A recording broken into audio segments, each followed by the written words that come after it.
Good evening.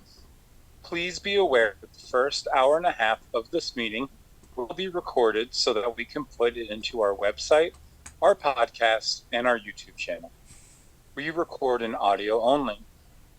Feel free to use the podcast on our website along with your big book as a resource if you miss the study portion of the meeting. The study portion is also listed on the website so you can follow along. Tonight's recap will start on page 83 if we are painstaking, and end on page 84 if we work for them, which will be read by Art. And are there any announcements for the good of the day?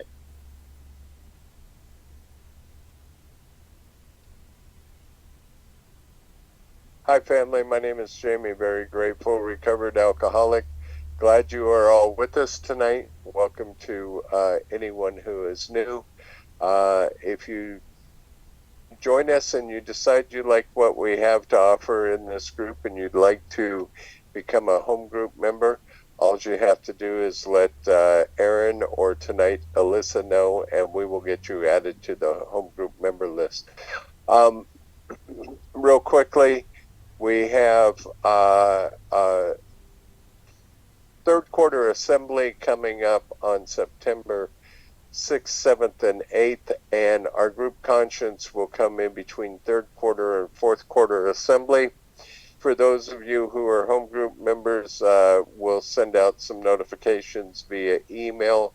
Please keep an eye on your inbox from Trish. She's the only one who sends group-related stuff, so that way you know that I'm not spamming you or something like that. So that's about all I have right now, but I do want to thank you, everybody, for being here. I also want to say that tonight is Aaron's final night in the rotation of 13 weeks, and I'd like to thank Aaron. You've done a wonderful job, brother, and I look forward to you coming back and doing it again. And thank you also for stepping into facilitation as well. Well done. Thank you. Thank you for letting me be of service.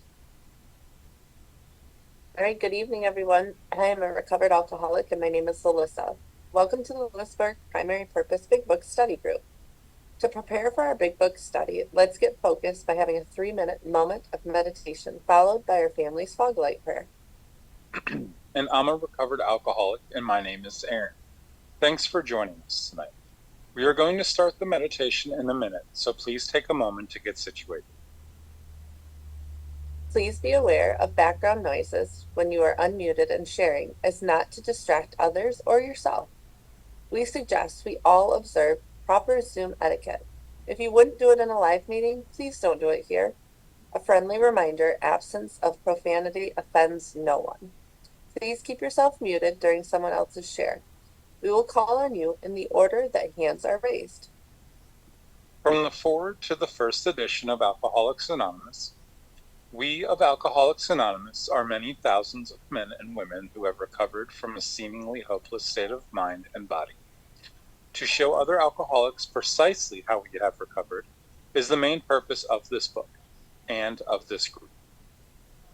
For the meditation, some suggestions are: focus your breath and posture. Breathe in God and breathe out self. Take this time to reconnect with God.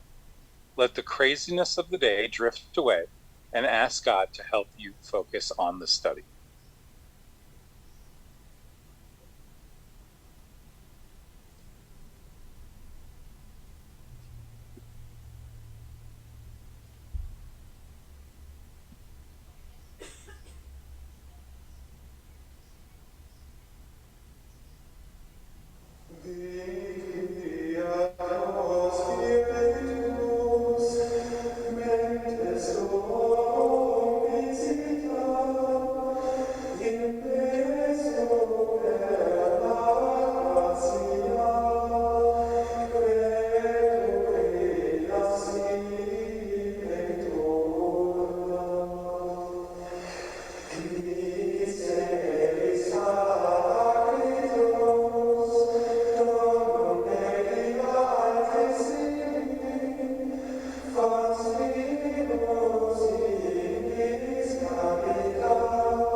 you would like to join us for our family's fog light prayer.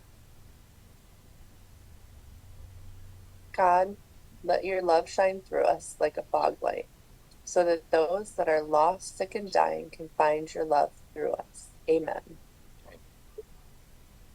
And let's have our secretary's report. Come on in, Lisa. Hey everyone, my name is Lisa and I'm your recovered alcoholic secretary. I've asked Terry to read the recovered statement. We read this notice to explain why many people in this group identify as recovered rather than recovering, and what it exactly means to be a recovered alcoholic. Take it away, Terry. Recovered. Thank you, Lisa. I'm Terry, recovered alcoholic. Recovered. We are not cured of alcoholism. Recovered, but not cured. That presents a conflict to some alcoholics. If we were cured, we would be able to drink responsibly. No, we are not cured. The allergic reaction to alcohol will remain with us for a lifetime. But we have been restored to sanity. That was the problem. The main problem of alcoholic centers in his mind rather than in his body. We are now sane where alcohol is concerned. Consequently, we have recovered. Thank you, Terry. Thank you for joining us tonight. We meet every Tuesday starting at 5:30 p.m. Central Time with the Gerbil Fellowship Cage, where we chatter for an hour before the start of the meeting. Feel free to bring side dishes to share with the buzzards. Our Big Book study starts promptly at 6:30 p.m. Central Time, and we ask that you be courteous and ready to begin at the sound of the foghorn. We take our Big Book study seriously. Because of this, chat will be disabled during the study. In the 1940s, when the only elements to sobriety were God, a big book, and one recovered alcoholic working with an untreated alcoholic, the success rate was as follows. From the foreword to the second edition of Alcoholics Anonymous, page XX of Alcoholics who came to AA and really tried, 50% got sober at once and remained that way. 25% sobered up after some relapse, and the remainder, those who stayed on with AA, showed improvement. Can we have a show of hands of people joining us for the first time?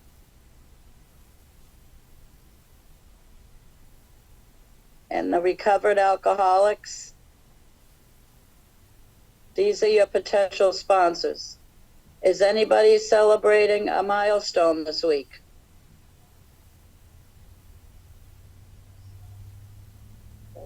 If you should require a big book of your own, we have large print editions available that could be sent to you by buzzard mail. Delivery time questionable. Please remember to practice our 7th tradition by donating to the group address, Venmo, or PayPal, posted in chat and on the screen. Our suggestion is to purchase a big book and take an untreated alcoholic through the program of recovery. Please visit our website posted in the chat. Thank you, and see you next week.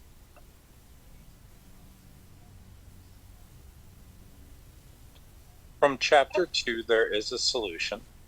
The tremendous fact for every one of us is that we have discovered a common solution. We have a way out on which we can absolutely agree, and upon which we can join in brotherly and harmonious action.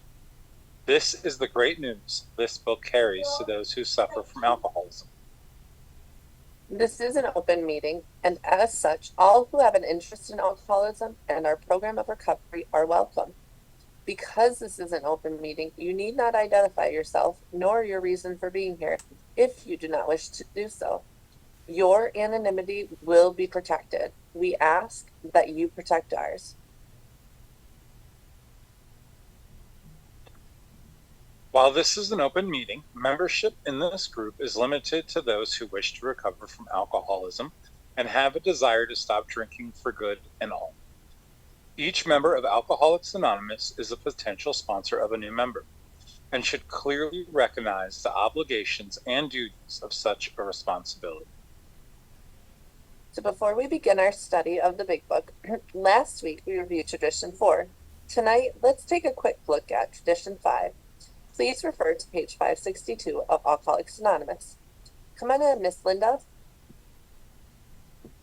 Hello, everyone. I'm Linda. I'm going to do Tradition 5 today, and I'm still an alcoholic.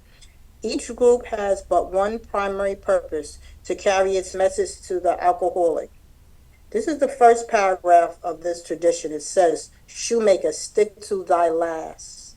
Better do one thing supremely well than many badly." That is the central theme of this tradition. Around it, our society gathers in unity. The very life of our fellowship requires the preservation of this principle.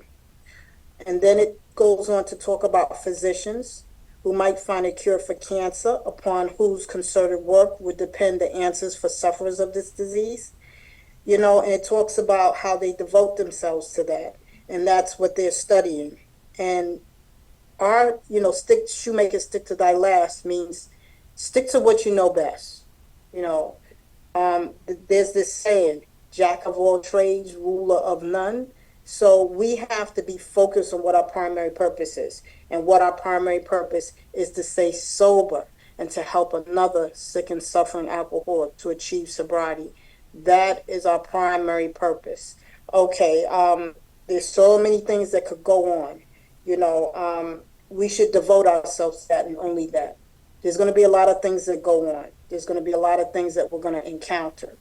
But if we allow ourselves to be diverted from our primary purpose, it can really get out of hand. It can get out of hand.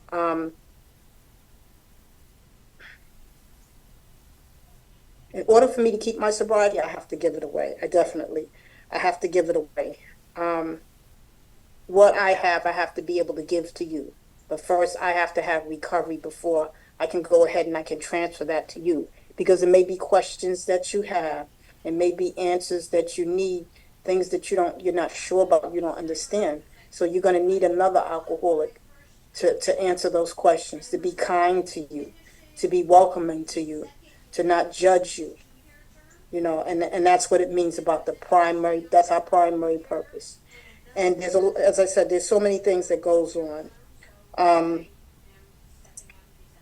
There's three things about this tradition. There's three things. And I wrote it down. The one is the primary purpose, responsibility statement. And then 2, pass the message on, and you'll keep your sobriety. 3, the key to sobriety is humility, no boasting. The glory is to God. So we can't take credit. This is a God-given program, and as I said, we have to stick to this primary purpose. We can't get into religious talk. That will sometimes push people away, but we can talk about the spiritual part, which is God. We can talk about the power within ourselves that restored us to sanity. We don't have to get into religion because there's so many different religions. It's a million, if you ask me, it's a million. So we can't get into that, my religion says this, my religion is better. We can't go there. Then we're getting diverted from our primary purpose. We can't endorse or lend our name. We can't promote any other business. We have so many traditions and they're in line with each other. They go in sequential order, and there's a reason for that. I like what it says right here. It says, now concludes the old timer. Suppose I've been obliged to talk to this man on religious grounds. Suppose my answer had to be that AA needed a lot of money, that AA went in for education, hospitals, and rehabilitation. Suppose I suggested that I take a hand in this domestic and business affairs. Where would we wound up? No place, of course. No place. And it says, years later, the tough Irish customer liked to say, my sponsor told me one idea, and that was sobriety at the time. I couldn't have bought anything else. We have to focus on our alcoholism, and we have to focus on the damage, not all our personal issues. We want to focus on the damage of it. There's so many other little things that go on. But what happened to me when I drank? What was the end result? Can I drink safely? No, I can't. I can't. And I have to be real with that. And that goes back to that recovered statement. I love that recovered statement. I am never going to be cured. I can recover from a hopeless state of mind. I have recovered from a hopeless state of mind. I'm sitting here looking at you. My eyes are clear. I'm not begging for a drink or a drug. I'm focused on this book. I can read this book. I'm not in trouble. I'm not running from anyone. I'm taking care of myself today. I'm calling my sponsees. My sponsees are calling me.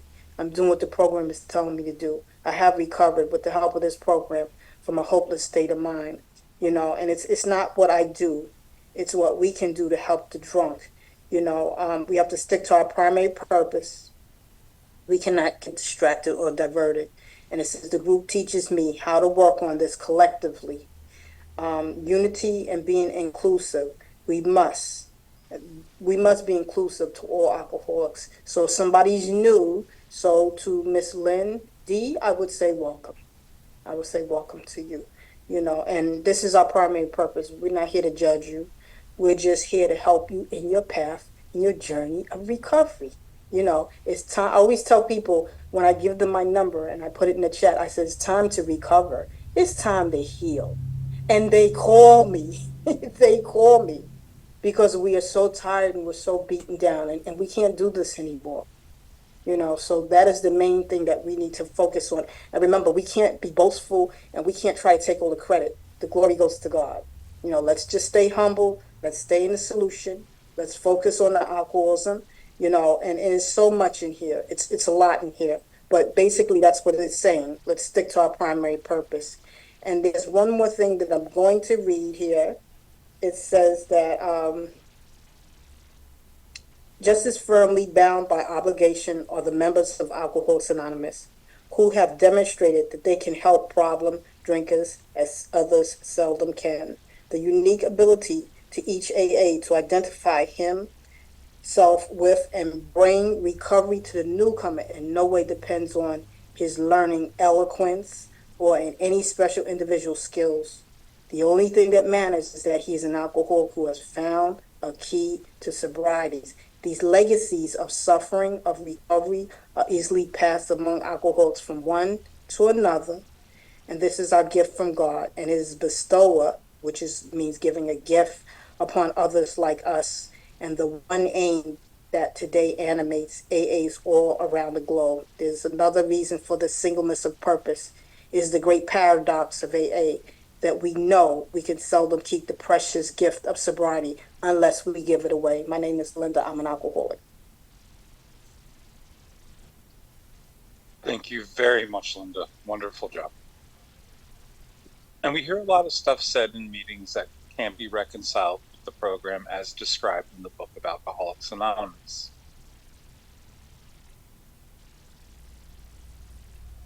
Excuse me. What follows is one of the things we often hear, along with what the big book has to say on the subject. One of the things we hear is, if all I do is stay sober today, then it's been a good day. William, can you tell us what it says on page 82, paragraph 4? Thank you. William, alcoholic, straight out of the big book, paragraph 4. And it says, he feels a man is unthinking when he say sobriety is enough. Thank you very much, William.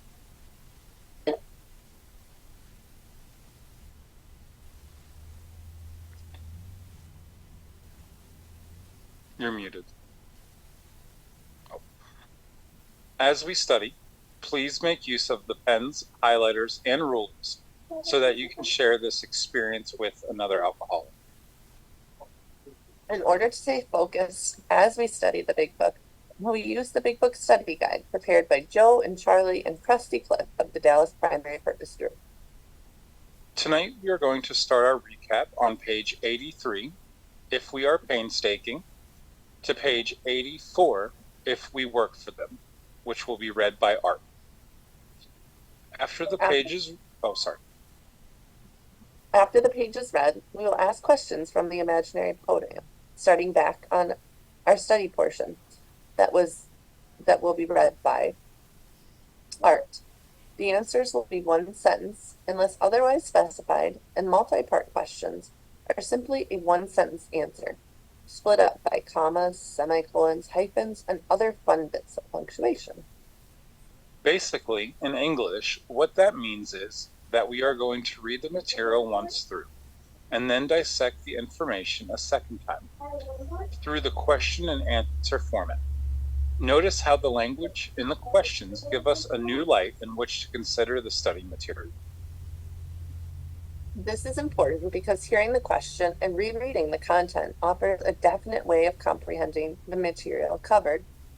After we've completed this study, we open up for comment, questions, and observations based on what was just read. If you have spiritual experiences with this information, you are free to share. Please keep your share on topic and under 5 minutes. At the 5-minute mark, you may hear a timer beep to let you know that your time is finished, or I'll send the children after you. However, big study is not therapy. Should you begin sharing on topics which are more appropriately discussed in a different setting, example a sponsor, please do not be offended when we cut that conversation short and send the buzzard snipping at your heels. For that purpose, we have fellowship meetings before and after our study time. You can never go wrong by commenting on the pages studied, which brings us to the words of one of our co-founders of Alcoholics Anonymous. Sobriety, freedom from alcohol, through the teaching and practice of the 12 steps, is the sole purpose of any Alcoholics Anonymous group. And now we're at the time for our weekly segment of how we arrived at this point. So this meeting began in person in Jamie's house in 2020, and it shut down briefly with when COVID hit. Shortly after, it reopened as a hybrid, and then we switched 100% to Zoom. And we are a 94-week program, study program, stating on the cover page all the way to page 164, using our question and answer format. We also study Dr. Bob's Nightmare and the traditions. We end with the Appendix 2 and spiritual experience. And then we start over, and then we start over and do it again. We are in our 4th year and our 3rd season of our study. And that is how we arrived at this point. Before we start the recap, we will need 5 or 6 virtual hands raised if you would like to be one of our answer readers. Please be aware that the first hour and a half of this meeting is recorded so that we can put it on our website and our YouTube channel.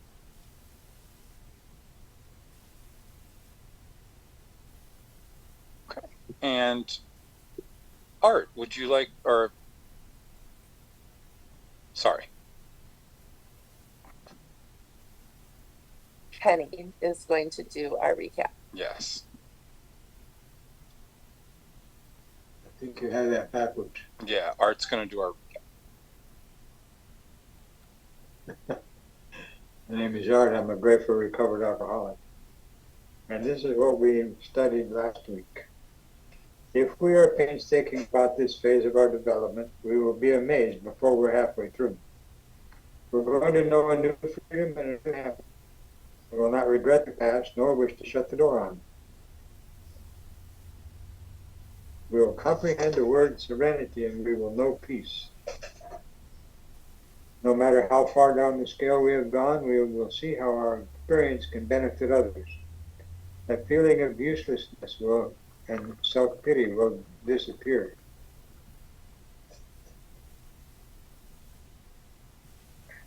We will lose interest in selfish things and gain interest in our fellows. Self-seeking will slip away. Our whole attitude and outlook upon life will change. Fear of people and of economic insecurity will leave us. We will intuitively know how to handle situations which used to baffle us. We will suddenly realize that God is doing for us what we could not do for ourselves. Are these extravagant promises? We think not. They are being fulfilled among us, sometimes quickly, sometimes slowly. They will always materialize if we work for them. Thank you very much, Art. And I have asked Kenny to read the study portion. Good evening, everyone. Kenny, alcoholic. This thought brings us to step 10, which suggests we continue to take personal inventory and continue to set right any new mistakes as we go along. We vigorously commence this way of living as we clean up our past. We have entered the world of the spirit. Our next function is to grow in understanding and effectiveness. This is not an overnight matter. It should continue for a lifetime. Continue to watch for selfishness, dishonesty, resentment, and fear. When these crop up, we ask God at once to remove them. We discuss them with someone immediately and make amends quickly if we have harmed anyone. Then we resolutely turn our thoughts to someone we can help. Love and tolerance of others is our code. And we have ceased fighting anything or anyone, even alcohol. For by this time, sanity will have returned. We will seldom be interested in liquor. If tempted, we will recoil from it as from a hot flame. We react sanely and normally, and we will find that this has happened automatically. We will see that our new attitude towards liquor has been given to us without any thought or effort on our part. It just comes. That is the miracle of it. We are not fighting it. Neither are we avoiding temptation. We feel as though we have been placed in a position of neutrality, safe and protected. We have not even sworn off. Instead, the problem has been removed. It does not exist for us. We are neither cocky nor are we afraid. That is our experience. That is how we react so long as we keep spiritually fit. Spirit fit in spiritual condition. It is easy to let up on a spiritual program of action and rest on our own laurels. We are headed for trouble if we do, for alcohol is a subtle foe. We are not cured of alcoholism. What we really have is a daily reprieve contingent on the maintenance of our spiritual condition. Every day is a day we must carry the vision of God's will into all our activities. How can I best serve thee? Thy will, not mine, be done. These are thoughts which must go with us constantly. We can exercise our willpower along this line all we wish. It is the proper use of will. Much has already been said about receiving strength, inspiration, and direction from Him who has all knowledge and power. If we have carefully followed direction, we have begun to sense the flow of His Spirit into us. To some extent, we have become God conscious. We have begun to develop a vital sixth sense, but we must go further, and that means more action. Thank you. Thank you very much, Kenny. For our answer readers, please speak clearly into your microphones. We will ask the question from our script by Joe and Charlie Krusty Cliff. The answers to the questions will be sentence by sentence, coming directly out of this week's study, beginning with the first sentence and ending with the last one. If those answering questions lose their place, please allow the question reader to direct them to the correct sentence. If you have experience with the portion of the book that was just read, feel free to share. Please be mindful of your time and that others may have their hands raised and are waiting to share. A friendly reminder as we share. Absence of profanity offends no one. We are now. Thank you. And our batting order tonight is Linda, William, Lisa, and Terry. And we will now start this week's study. Our first question is a two-part question. And Linda, with this thought amends, where are we? And B, which says we continue to do what? This thought brings us to step 10, which suggests we continue to take personal inventory and continue to set right any new mistakes as we go along. Thank you. And William, is this something we do in a lackadaisical manner? We frequently amiss this way of living as we clean up the past. Thank you very much. And Lisa, what new world have we now become a part of? We have entered the world of the spirit. Thank you.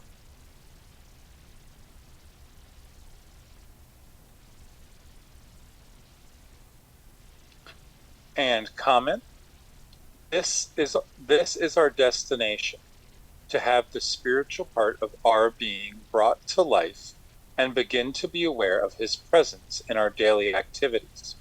He is our Father. We are his children.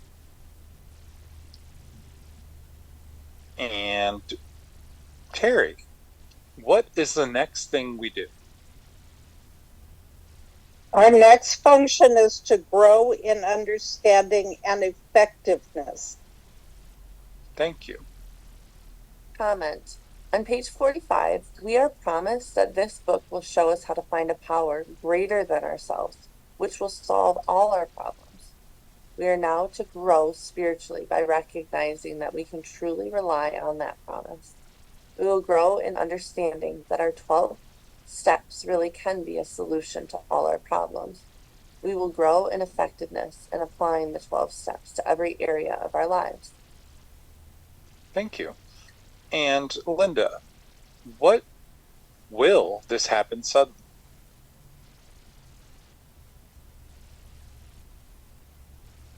You're muted. Are we up to our next function? Yes. The question was, will this happen suddenly? And it starts with this is. This is not an overnight manner. Thank you.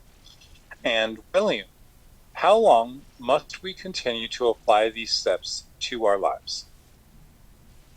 This should continue for a lifetime. Absolutely. And Lisa, what do we watch for? Continue to watch for selfishness, dishonesty, resentment, and fear. Comment. Isn't this what we did in step 4? And question. Lisa. Terry, I'm sorry. When these are detected, what do we do and when? When these crop up, we ask God at once to remove them. Isn't this what we did in steps 6 and 7? And Linda, this is a two-part question.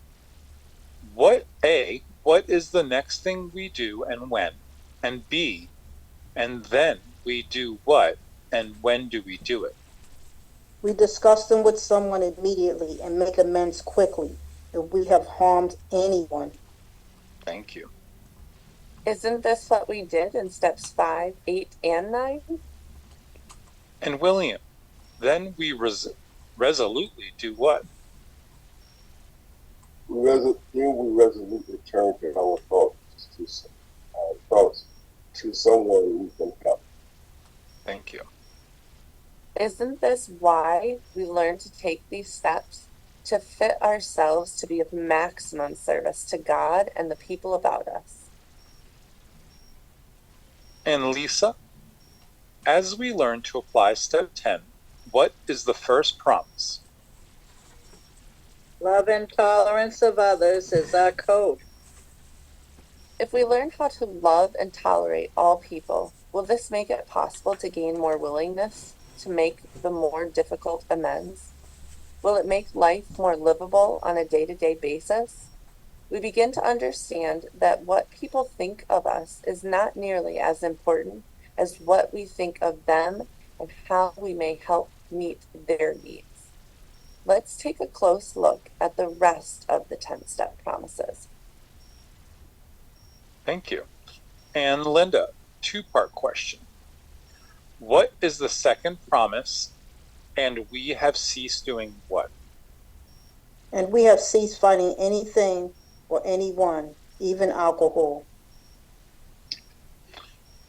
And William, a two-part question. A, what is the third promise? And B, what are we promised at this point? Well, by now, this time, sanity will return. Thank Will you. seldom be Thank you. What was the hope of step 2? By taking the action the first 100 did through the first 10 steps, we are now sane where alcohol is considered. Have we now become recovered alcoholics? Thank you. And Lisa, two-part question. A, what is the fourth promise? And B, what will we no longer care about? We will seldom be interested in liquor. Thank you. And Terry, two-part question. A, what is the fifth promise? And B, if tempted, how do we react?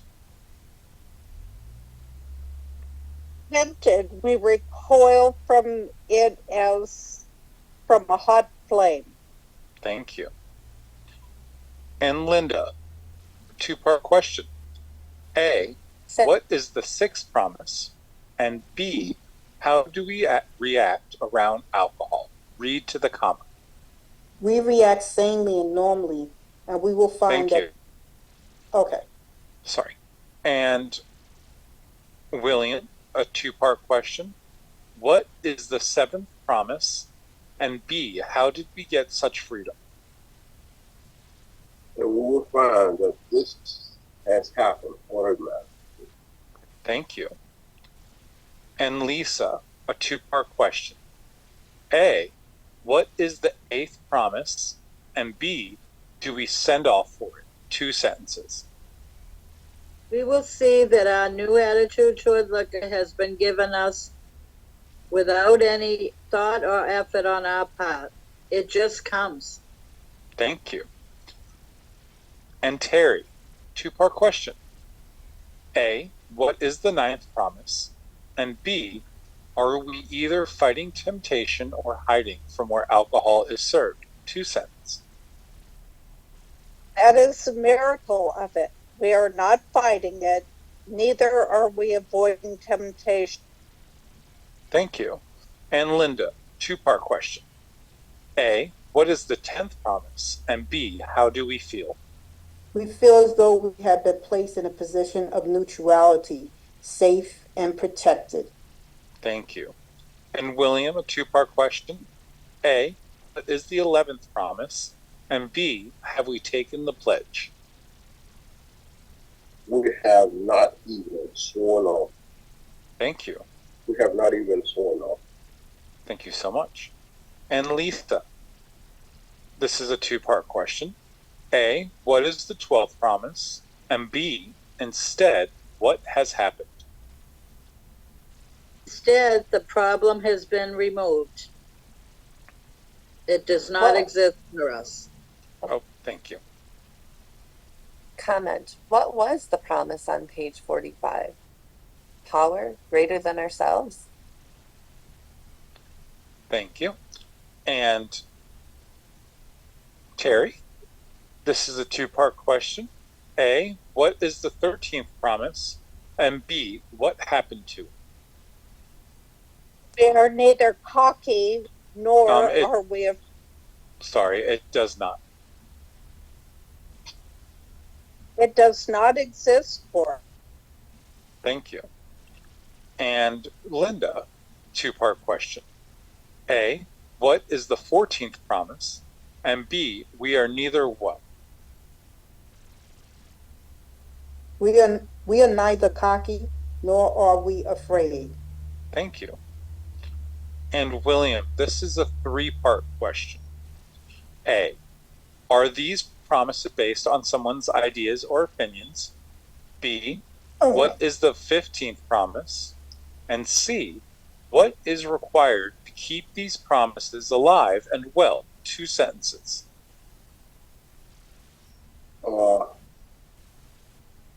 That is our experience. That is how we react to it, as long as we keep in spiritual condition. Thank you very much. And Lisa, what is so easy for an alcoholic to do?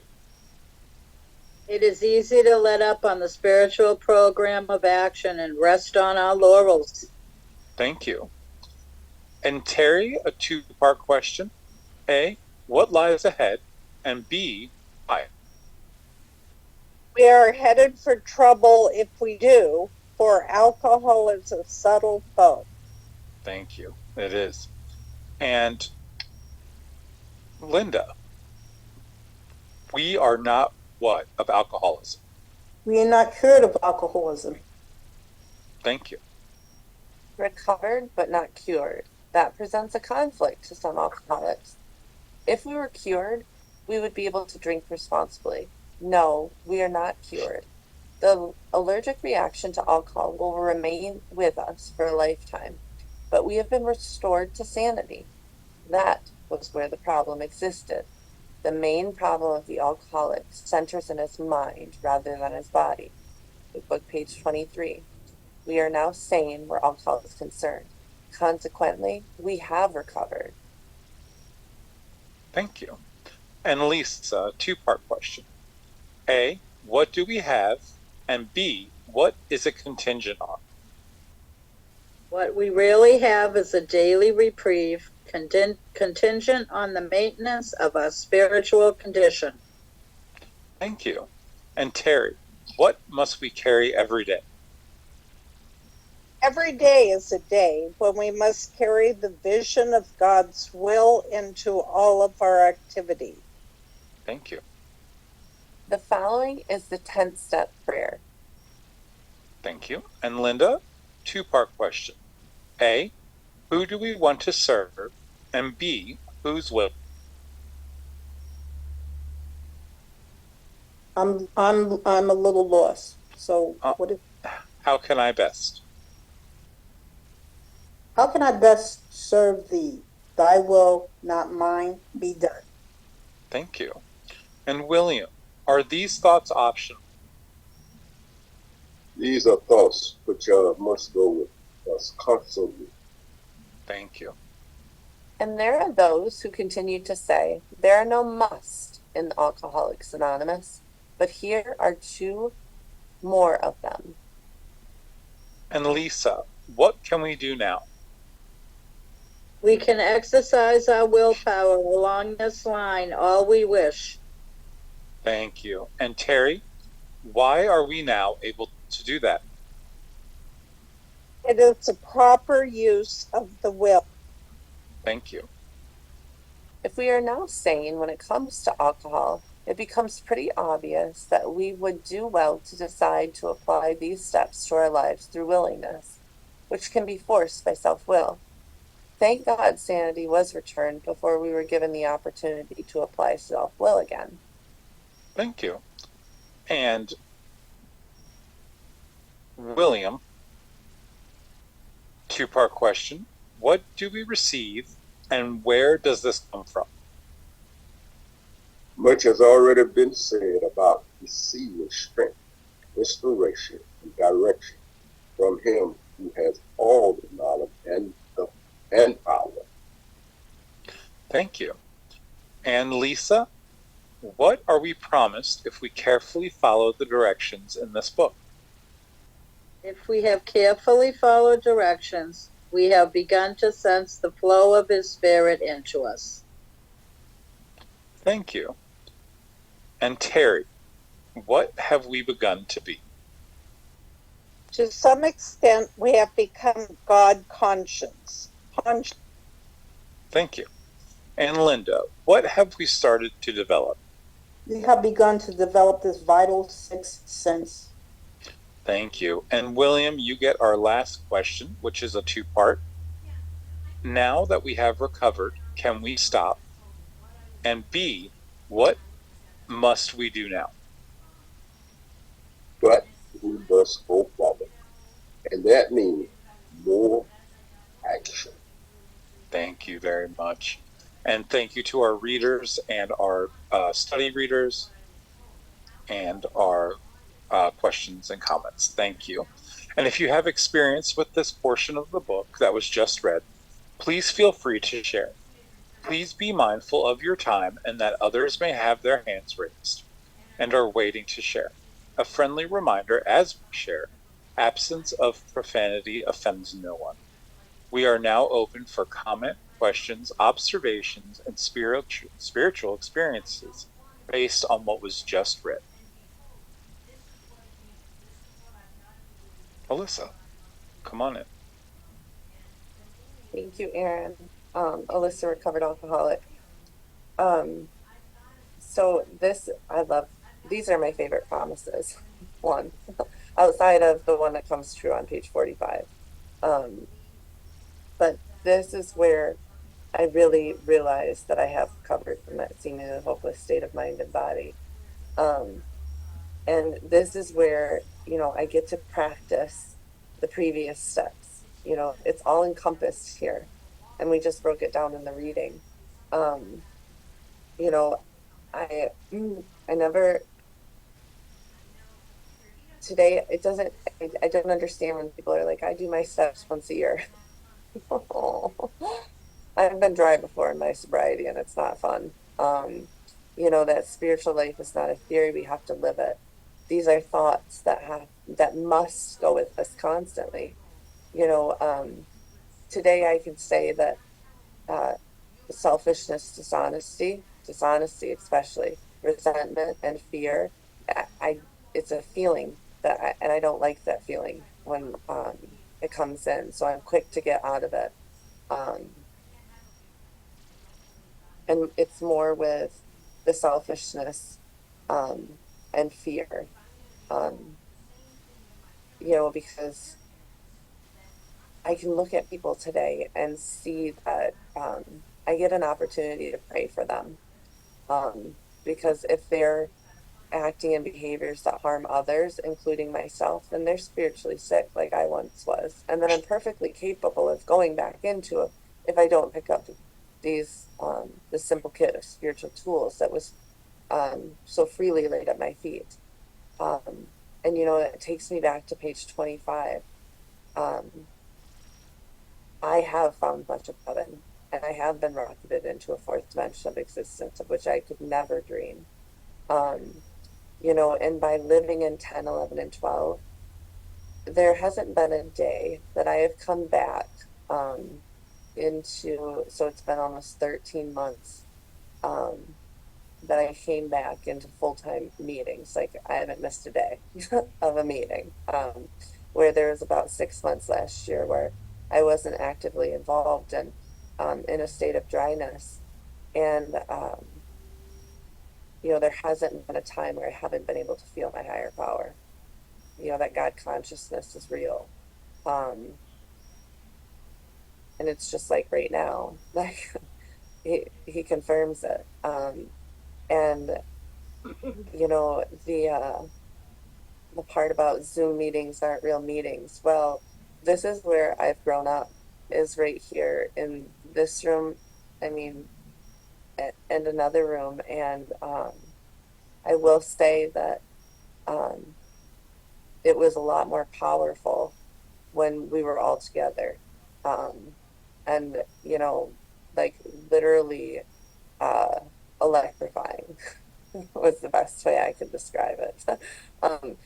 We do a music meeting and, you know, we bring songs that that give us a positive effect on our recovery. And after we had that meeting and that experience with holding hands, like what was it was I got chills or multiplying. That was the song that came to my head. That was the experience that I had, you know. And you wouldn't think of that song today as up until that point, I never considered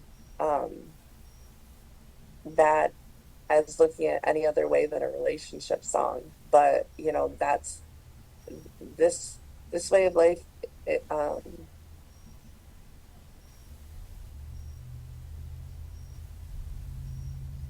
miraculous is, I mean, I'm it's you know, I'll never get used to the feeling of that happy, joyous, and free.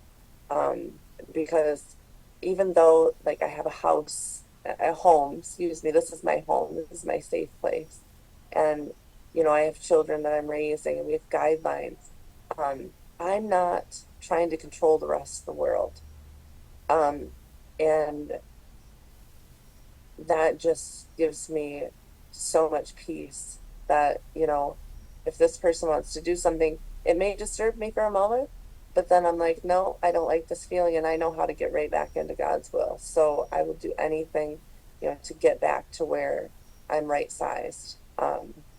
Because if I'm in self will or if I'm trying to control other people, places, and things, um, then, you know, that's just foolishness that I've tried for a really long time. So I'm thankful that I was given this opportunity and I finally woke up. Um, and yeah, there's no turning back. I mean, and I have all of you to help hold me accountable if I ever want to steer off this path. So I'm going to keep coming back. Thank you for letting me share.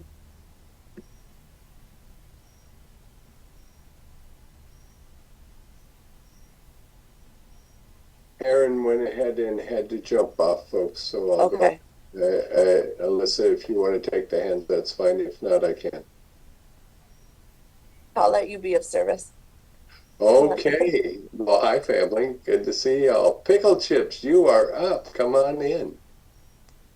Hi, everybody. I'm Terry, recovered alcoholic, aka Pickle Chips. Boy, this was packed tonight, wasn't it? Of just so much good stuff. And I'm not gonna take the time to unpack it all, but I just want to tell you that what we read tonight made me start thinking about relationships and how when I got to this program, I didn't really have many, or maybe didn't have any relationships with anybody. I didn't know how to play. I didn't know how to get along with others. So somehow in, you know, the last 10 years or so of my drinking, I lost the ability to get along with others. So when I started doing the steps and working the steps, I used to hate that word, work the steps, but you know, that last sentence of the promises does say, well, always materialize if we work for them. So it is work and it does have to be done. And all the stuff we read about tonight was telling us how to have these relationships. Um, we clean up our past, we enter the world of the spirit, grow in understanding and effectiveness, continue to watch for selfishness, dishonest, resentment, and fear. That's huge because I have to I have to be able to recognize when I start heading in those directions and be able to put the brakes on and recognize, um, you know, especially the resentment part, because that's part of my being. You know, when somebody is rude or unkind to me, I get resentful, but I recognize it today. And when I'm able to recognize it, I'm able to do the work as I've been taught here, especially in this meeting, is how to do the work. what to look for. And, another part I really love, and I have it highlighted, love and tolerance of others is our code. Now, a lot of times, even at a retreat, we sing a song, love and tolerance is our code. But tonight, that part really stuck out, of others. So it's love and tolerance of others is our code, not just love and tolerance. It's because I could just love and tolerate myself, but no, that's not what it says, that I love and tolerate others. And when I keep that in mind, it makes a huge difference in my ability to play nice with other people. So thanks for letting me share. Thank you, Terry. You have a wonderful evening. Glad you're here, my friend. All right, Scuba Pickle, put on the snorkel and go for a deep dive here. Hey, Jamie. Hey, Pickle family. I remember I coming into Alcoholics Anonymous, and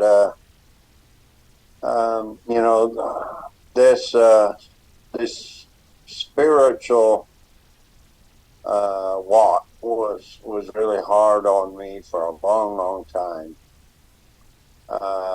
This program I jumped on.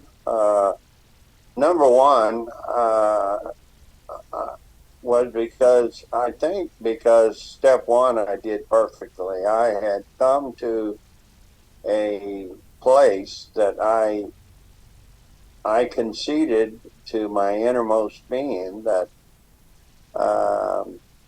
I was not like other people, and I could never drink again. And I was powerless over alcohol. My life was completely unmanageable, and I did that step full-heartedly. I had come to that place, and I did it perfectly. And I knew that to drink or to do anything again that was mind altering like that would be to die. Now,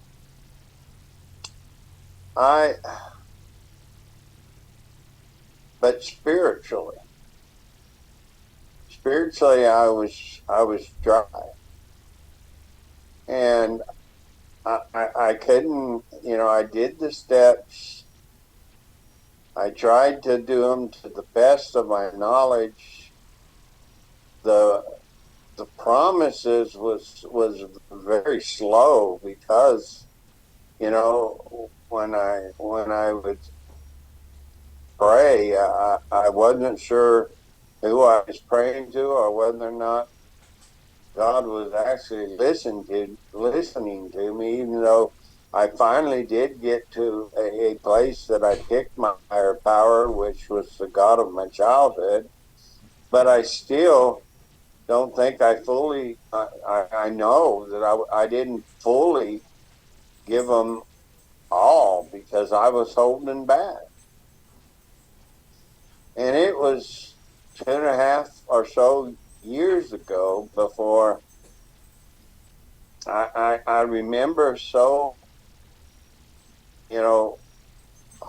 so distinctly the night that this spiritual connection happened for me, because until then I did service work, and I did it with all my heart, and I pretty much knew and could be tolerant with alcoholics.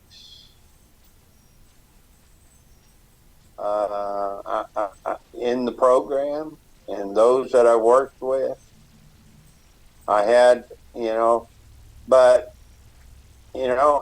I found myself in my daily life, and a couple weeks before this spiritual connection happened, man, it was 2 weeks of hell. I was doing things that was so out of character. Love and tolerance was out the door, and I was really, really angry. angry. I could go off the wall in a split second on anybody that did something that I seemed, and I took it personal on everything. And I didn't know what was going on. Now I know it was my God conscience chasing me. And it was all because of the secrets and stuff I was holding. And he was finally ready for me to give it all to him. And I couldn't realize it at the time, but that night when he finally cornered me and I gave up and I said, okay, God, it's yours. I'm going to tell it all. And I called my sponsor and I told them all the secrets and I told them everything. And tears began to roll down my face for the first time in probably 40 years. And I was about 65 years old. And I began to cry.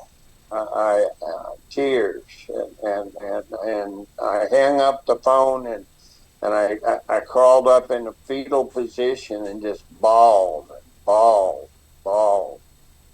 And from, up until then, I did service work, but the one thing that I could not do, and that was I could not sponsor anybody because I knew I didn't have anything to give back. I didn't have the spiritual connection. How can I give something to somebody that I didn't have? I had kind of the head knowledge. I knew the program and but I didn't have the experience. Not in here. So I shied away from sponsoring anybody, and I did other service. But ever since that night, I can't wait to sponsor somebody because I can't wait to give away what I got that night. That connection, that spiritual connection that I got that night, I can't wait to give it to somebody else because this program is powerful. It's life giving. It's everything that it promised. It's just that I couldn't seem to get loose from secrets and from being in the dishonest state that I was in. But when I did, every one of the promises began to come true in my life. I'm Larry. I'm an alcoholic. Thank you, Larry. Appreciate you. Glad you're here, my friend. William, come on in, brother. Welcome. Yes, thank you, Jamie. My name is William Alcoholic. Whenever we read stuff like this, it gives me a chance to see where my life was before I came to Alcoholics Anonymous, where my life is. Because it is an action program. And I like what the Dick would say. Alcoholics Anonymous have a program designed for living. Definitely is. It's a glove in hand for my life. And as we go before we can recap what it was talking about, those things that stood in our way, like low self-esteem, pride, anger, and fear, and all that stuff stood in our way from this program, self-sufficiency and all that stuff that I kept tripping over myself, So I get a chance right here what we read today to see my action that I take on a daily basis. And I'm glad to say when I've been practicing this. And one of the key things by me going here and going to meetings and begin to practice it in my life, I became God conscious, and I know that God was going to come down from wherever God was at, but I became God conscious. I became program conscious, and I could no longer get away with the stuff I used to get away with, you know what I mean? And I like what it says, as I look back over my life, it was the love of God, the tolerating of me that I'm here today, and I truly believe that, So, and that's what I try to give back to other people. But I tell you, every morning, and I have to practice, they say, it was talking about resting on your laurels. And sometimes, most of the time in the morning when I wake up, I wake up and my disease get up before I do. You know what I mean? And I have to go and pray and meditate, start getting spirit stuff out. And you know what? The good thing about the whole thing, I knows the difference today. I'm aware of it. When I was out there active, I wasn't aware of all that stuff. And I just grew anger and more and fear, useless, want to kill myself, But today I'm aware of it, you know what I mean? Whenever I come into these things and not arming myself with the program, with the prayer, the meditation. And what I do in the morning time, I would get up in the morning time. Then I start the prayer and the meditation right away. As soon as I wake up, thank you God for another day, And I start sending out inspiration text to other people, And then I get out and do what I need to do physically to help myself. And I know physically when I go out to do this thing that I help myself, I am not, it's a little bit different than it is the person who get up and do prayer and meditation before we leave home. And one of the things I do, what I mean, even though I learn a lot about me to help me deal with you, have that loving and tolerance for you. And whenever I begin to make those judgment call because I'm looking on the outside of you and I don't know what you've been through, I ask God to forgive me right away. You know what I mean? Even in conversation, I say, God, forgive me, please. God, please forgive me, And it sort of get me back on course like that, you know what I mean? So I am so grateful that God has put this program in my life, you know what I mean? Now, I don't do it perfect, but I practice it every day like it's just a lifetime thing, And I have never had a peace in my life since I started practicing this way of living. You know what I mean? With people, and a relationship with God. You know what I mean? Definitely have an impact in my life. And I could go on and on, but it give me a good chance to see myself for who I am, Even working, it not only spread with alcoholics, I see when I take this love and tolerance to my family and to my neighborhood, I get a good reaction from people, even with little babies and dogs too. I have to say with dogs too. And you know what I mean? They come up and run up to me, because I truly believe because of my spirit. When the baby be in their stroller, they look at me. I don't know if the big kid inside of me, what they be laughing at me and waving at me and smiling at me and everything. And I remember being in the airport. A lady had her baby in the carriage, and the baby just kept looking at me and smiling and stuff like that. And she was real perturbed about it. I said, no, don't worry. I said, don't worry about it. It's okay. It's okay because God has cleaned my spirit, And I truly believe whenever we was born that we had clean spirit, clean none of this stuff. All the stuff that I brought here was learned, that got in my way of God. So I know that about babies. And definitely the sixth sense came back to my life. The sixth sense. I truly call it the sixth sense. You know what I mean? I can't get away with it no more. Stuff I used to do, it's not easy for me to continue that type of behavior or that type of thing. Because of what I know about myself have taught me to love, tolerate other human beings. So thank you so much. And that's my take on what we read tonight. Thank you, my friend. Grateful you are here. Miss Linda, welcome. Come on in. And great job on Tradition 5 tonight as well. Thank you. Thank you. My name is Linda. I'm an alcoholic. I love this 10th step. I like where it says we have ceased fighting anything, even alcohol. And it's a subtle fold. I was fighting myself. I was in a battle with myself. It wasn't so much other people. I knew I had conflict with other people, but it was me that I needed to get along with. It's me I needed to resolve a lot of issues with. And I'm so glad for that fourth, that fifth, and that sixth, and that seventh step. It brings so much peace. And the seventh step to me is spiritual, it really is. Once you've calmed everything down, the storm is quiet, then you can make those amends. And I heard, you make amends, but also the people you're going to forgive, your family, anyone in relations and all the other people. And then it's like, you got to forgive yourself.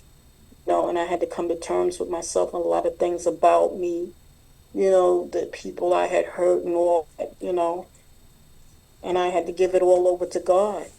I had to give it to God. And then once I had quieted that storm in me, I had better relations with other people. And I stopped having conflict. When I learned live and let live, accept people as they are, don't judge them. So critical and judgmental for other people because I was like that towards myself. I did that to me. So when I started loving myself more and treating myself better, that's when my relations with other people, it got a lot better. And I can say that there's peace, because of those steps, I have peace. And I love those promises. One lady was talking about, what about the cash and prize? I said, there's no cash and prizes. This is not a game show. I said, we just have promises and they'll materialize, but you have to work for them. I said, that's what you're going to get. Plus, you won't have a hangover. You won't have a headache. The other day I had a headache from all this medicine that I have to take. But I said, I know where the headache is coming from. I was feeling disoriented. My stomach was hurting, but I know where it was from. It's from all this medicine that I'm taking. It's not from a drink, and that's not even the solution, and I'm just so grateful for this program, grateful for that 10th step. Thank you, my friend. Art, come on in. I don't want to steal any of your material, so you go. Good evening, everybody. My name is Art. I'm a grateful recovered alcoholic. And there's one particular sentence in that what we read tonight that changed my life.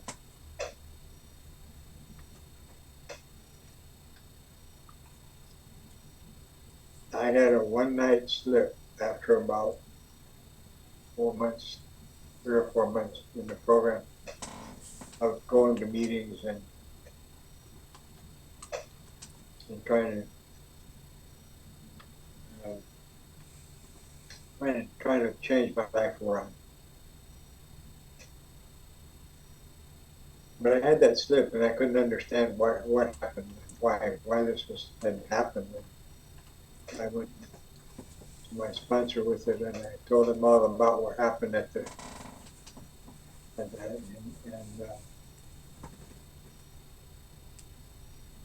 told him I didn't feel right about going back to the meetings, but I should. And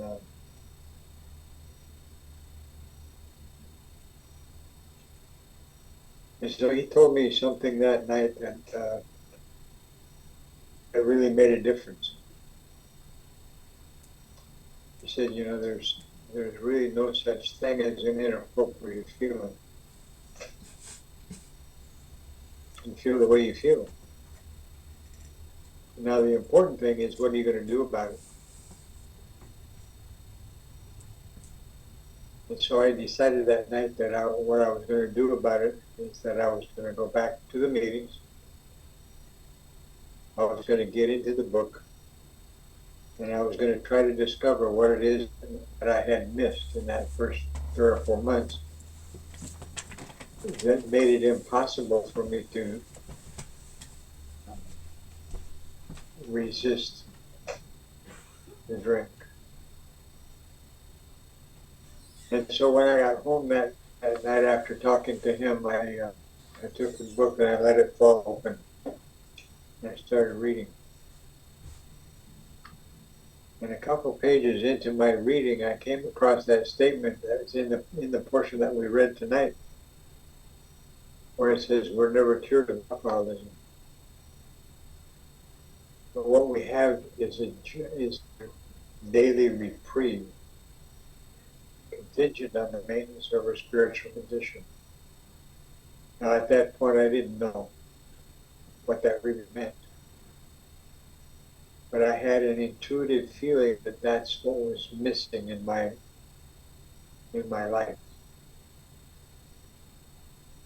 Because in that time that I'd been going to meetings, that's all I was doing, was not drinking and going to meetings.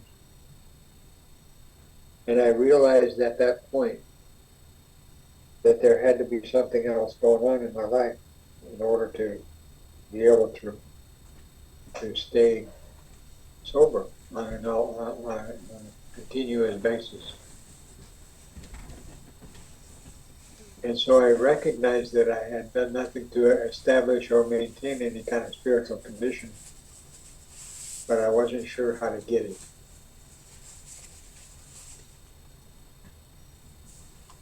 And so I began this quest to find out how to get that spiritual condition.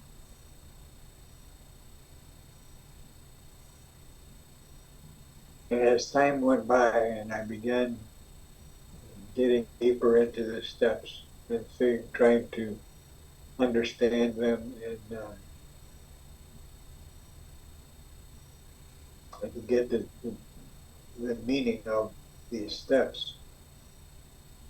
And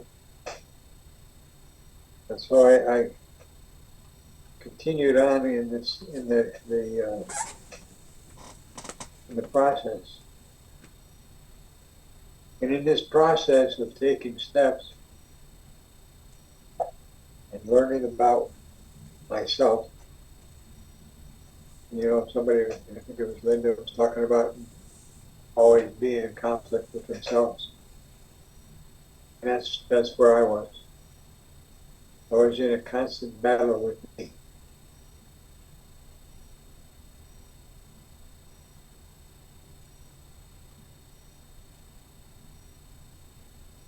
And, you know, it's like my whole world began to change when I began to understand a little bit about what that statement was all about. And we have a daily reprieve contingent on the maintenance of our spiritual condition. Now, what does that mean? What it means for me today is that I have to renew that decision of step 3 every day.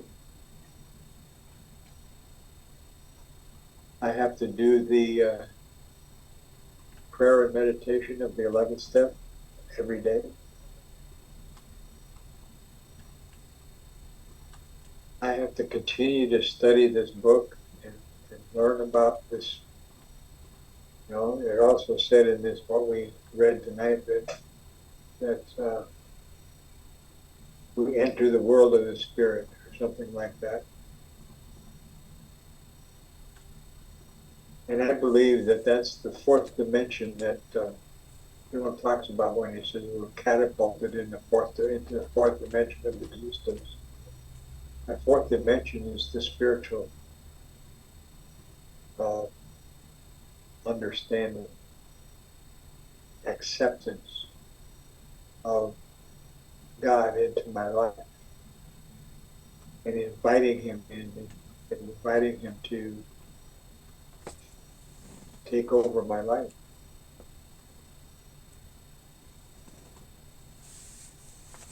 And so that particular passage is very meaningful to me.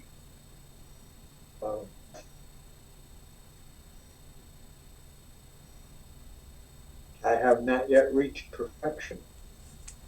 I got to tell you, I still succumb to some of these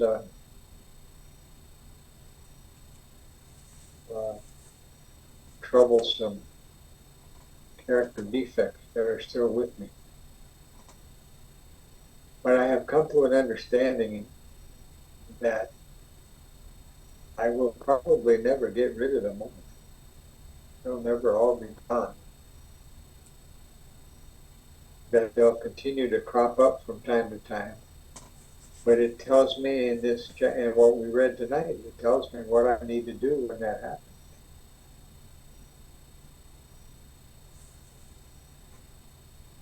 I need to pray about it. I need to ask for forgiveness. And if I've hurt anybody in the process, I need to apologize and try to make that right.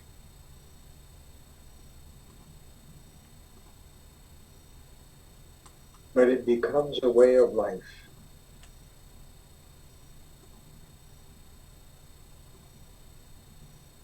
I can't describe it any other way.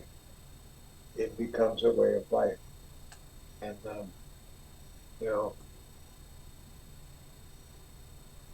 there's another, we read some weeks ago, where it talks about that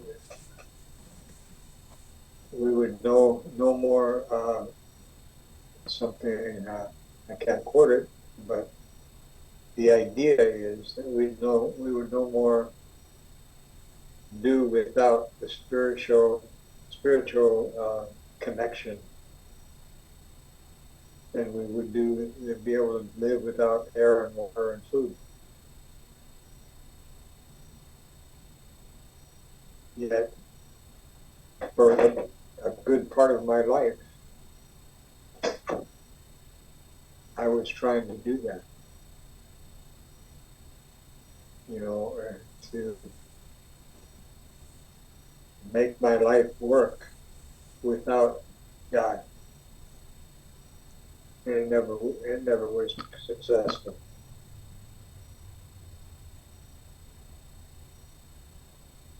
Anyway, that's what I wanted to share tonight, is that this passage has become so meaningful to me that I talk about it frequently when I share in meetings. That it's something that set me on the right track, on the track towards learning and developing a relationship with God. And, I had grown up with the idea that I'm supposed to have a relationship with God, but I never could figure out how to make it work. They told me I should have this, but they didn't tell me how to get there. And I'm grateful for this program because it has given me what was lacking in my life. Thank you. Thank you, Art.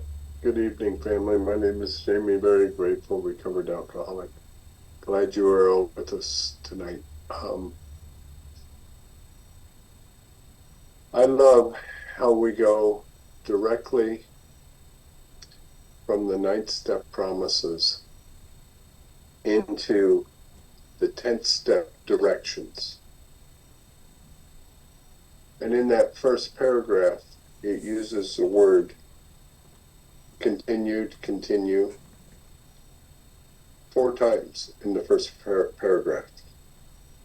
I think maybe they're trying to emphasize to me the importance of continuing to do this work. And it is an extension of the 4th step work. Maybe I don't have to do it in all of the columns, but I certainly do need to take a look at all of the moving parts of hurt thoughts, hurt feelings, and go through that discovery process of why.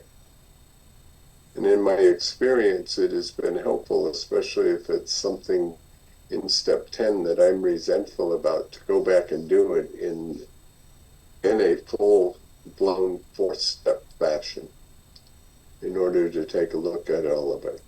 And to go back, even if it's just a single person and a single item, to go back and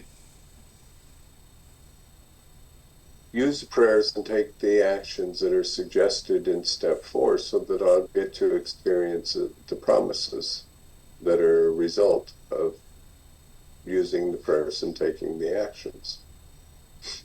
I don't know about you, but I've heard this a lot in Alcoholics Anonymous. There's some of you who have been around a couple of days. Maybe you have as well. Heard people talk in meetings about their resentments in the present tense of the right here, right now, in this moment. I'm resentful at so-and-so.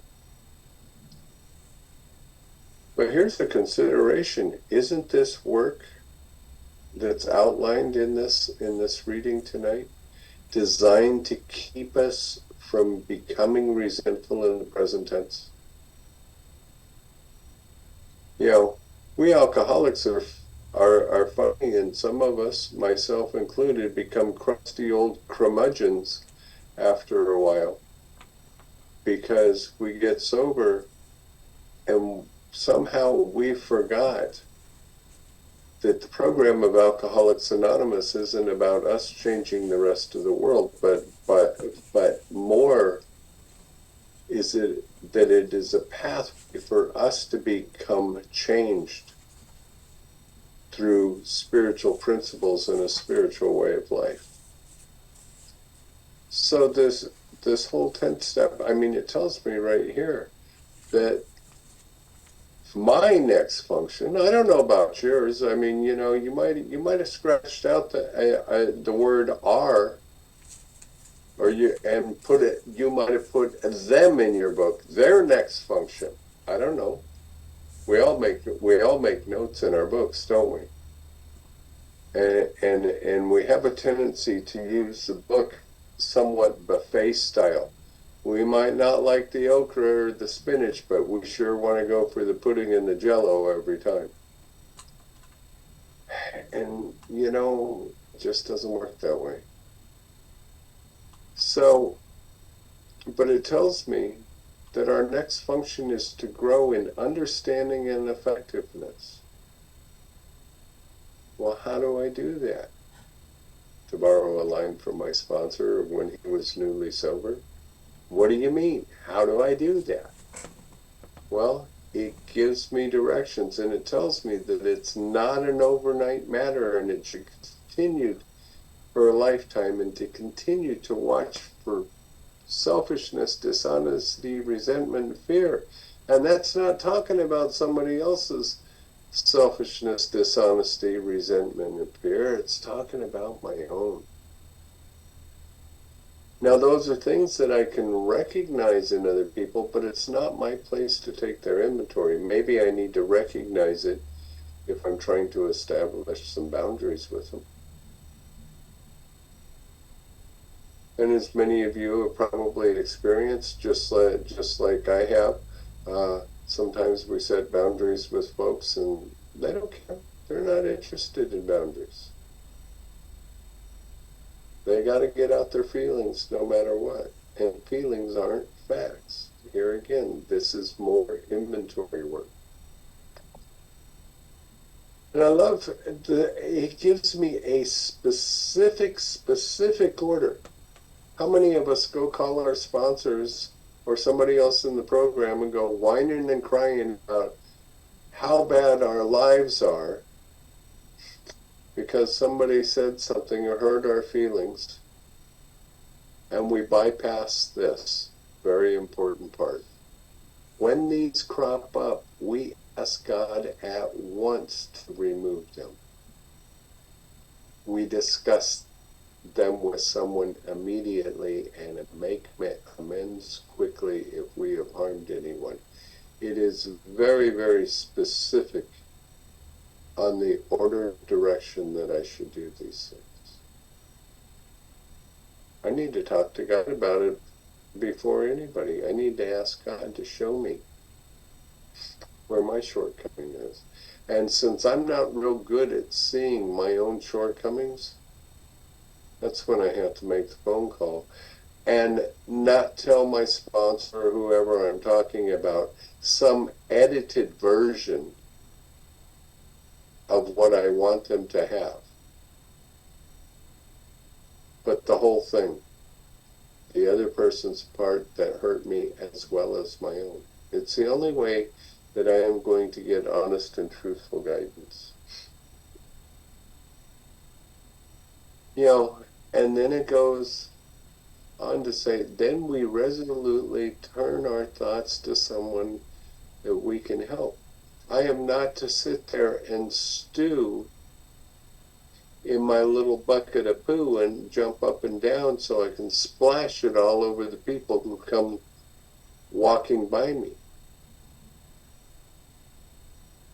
I'm supposed to turn my thoughts and actions towards somebody else. Love and tolerance is our code. Not always an easy thing to do. And one thing I can tell you it's impossible to do is to show love and tolerance if I'm angry. So I have to go back to page 67 of our book. And when I can't do that, I have to do the sick man prayer. And I have to ask God how I can be helpful. And then, watch out. Here comes the W word, willingness. I have to be willing to ask God to save me from being angry as well.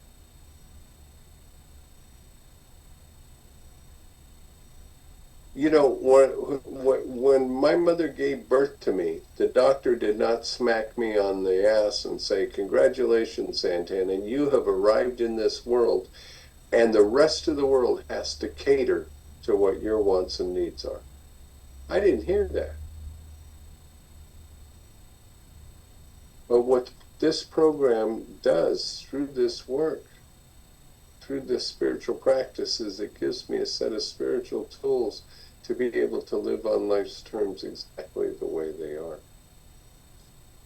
So we go from the 9th step promises into the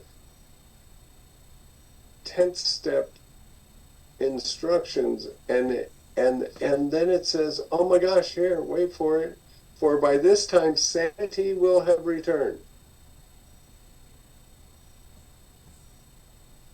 Now, if we go to the forward to the first edition, we of Alcoholics Anonymous are more than 100 men and women who have recovered from a seemingly hopeless state of mind and body. To show other alcoholics precisely how we have recovered is the main purpose of this book. Would being restored to sanity qualify me as a recovered alcoholic, because at this point, wouldn't I have become recovered from the seemingly hopeless state of mind and body? Talks about it in our recovered statement. Therefore, the alcoholic's problem centers in his mind rather than his body. I got a broken thinker. I got a broken feeler. So all of this practice gives me a process to allow me to heal. And not only to allow me to heal, but to allow me to not create a wreckage of my presence. Now, some of you know me, and you know that I can definitely create a wreckage of my presence. But I would much rather not do that, because it's not a pathway to peace in my life. And then we go into the 10th step promises from there.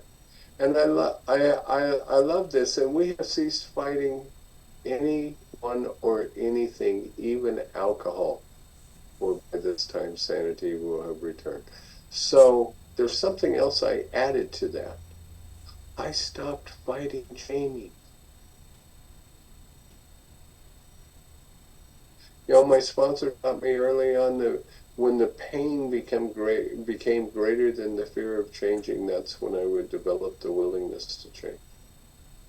So I stopped fighting me.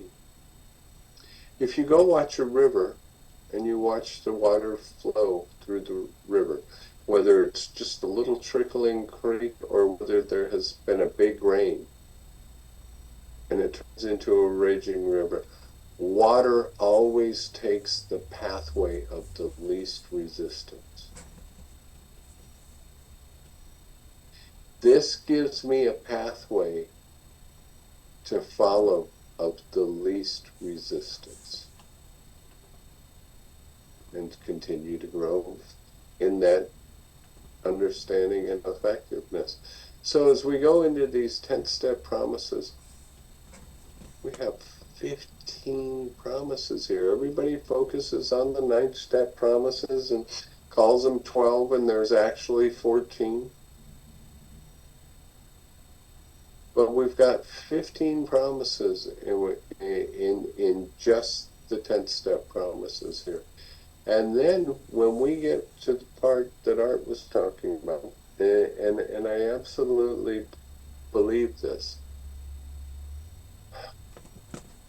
because we get to a couple more promises before we end tonight's reading. But I want to focus on this part for a second. It is easy to let up on a spiritual program of action and rest on our laurels. We are headed for trouble if we do, for alcohol is a subtle foe. Would that be complacency?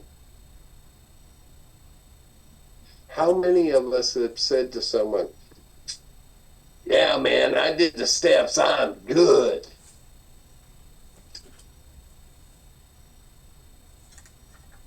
In my experience, I continue to stay in the steps and live in them all the time. Every time I take somebody else through the steps, I get to live in the steps again as well, because it is a process of self-examination. Now, I have lots of people who I work with that aren't really interested in taking the steps, and that's okay. Can be a meeting maker, just go to meetings and not drink, and that's okay.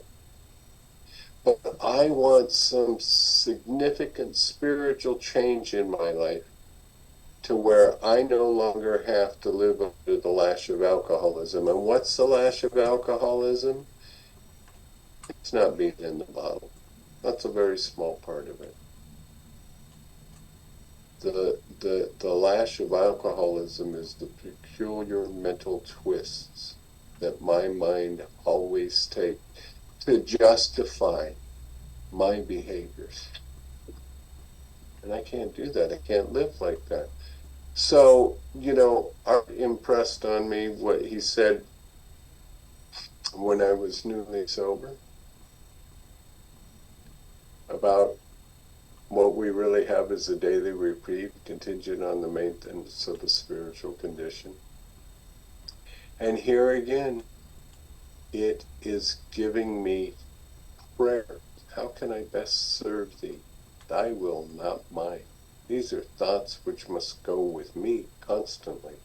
I can exercise that free will along the line all I want. Just because I turn my will and my life over to the care of God as I understand Him does not take away my free will. It just simply means that I surrender my selfishness and self-centeredness to become a servant. I love this, and closing it out, much has already been said about receiving strength, inspiration, and direction from Him who has all knowledge and power. Would that be another promise? Sure looks like one to me.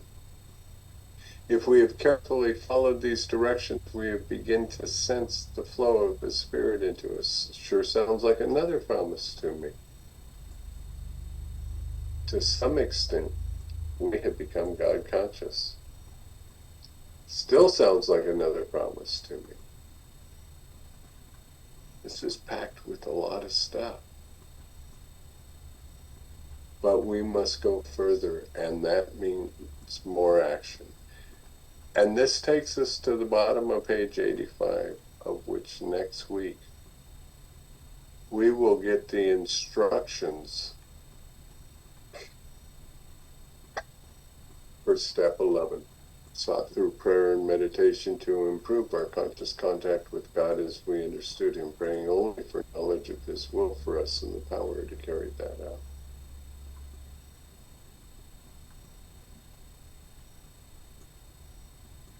And those next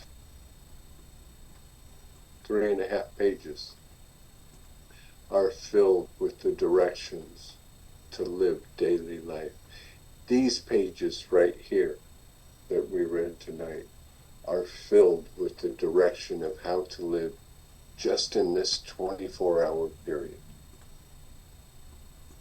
Not live in yesteryear, not live in tomorrow, not live 6 months or 6 years from now, but just how to live in this 24-hour period. And what a blessing that is.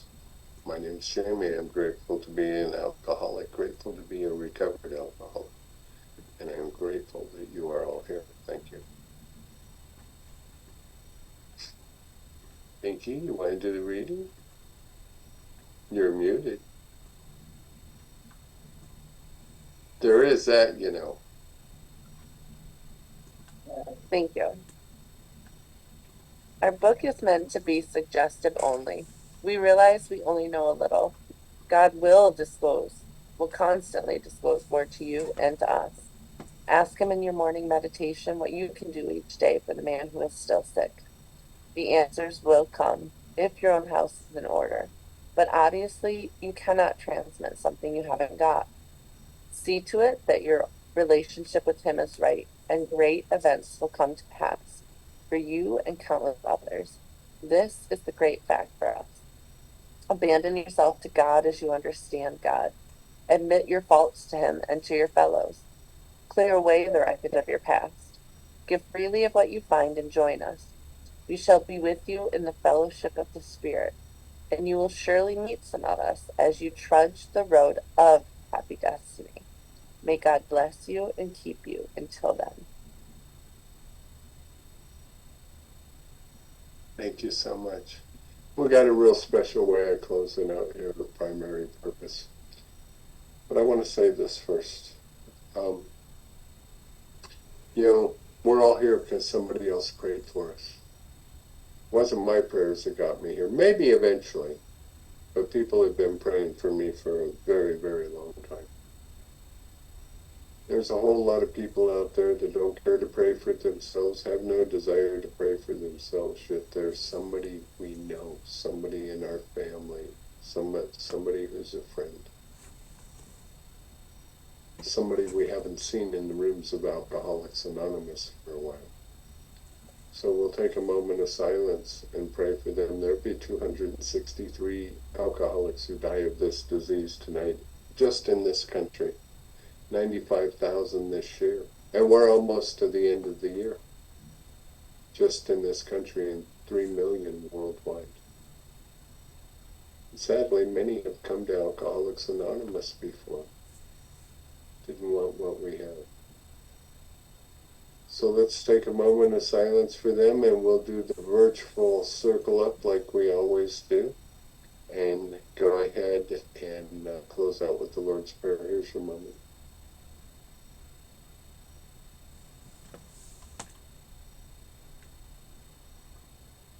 Thank you.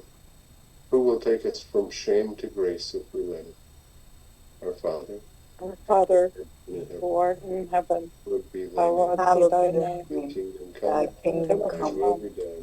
thy will be done, as it is in As it heaven. is in Give heaven, us this day Give us this day our daily bread, and forgive us our trespasses, as we forgive those as we forgive those who trespass against us. Not us into temptation, but deliver us from evil. Thy is the kingdom, and glory, God's the kingdom, power, and the And glory, the glory, forever and and ever. ever. Amen. Amen. Amen. Okay. Thank you so much, Great everybody. meeting. Good night, everybody.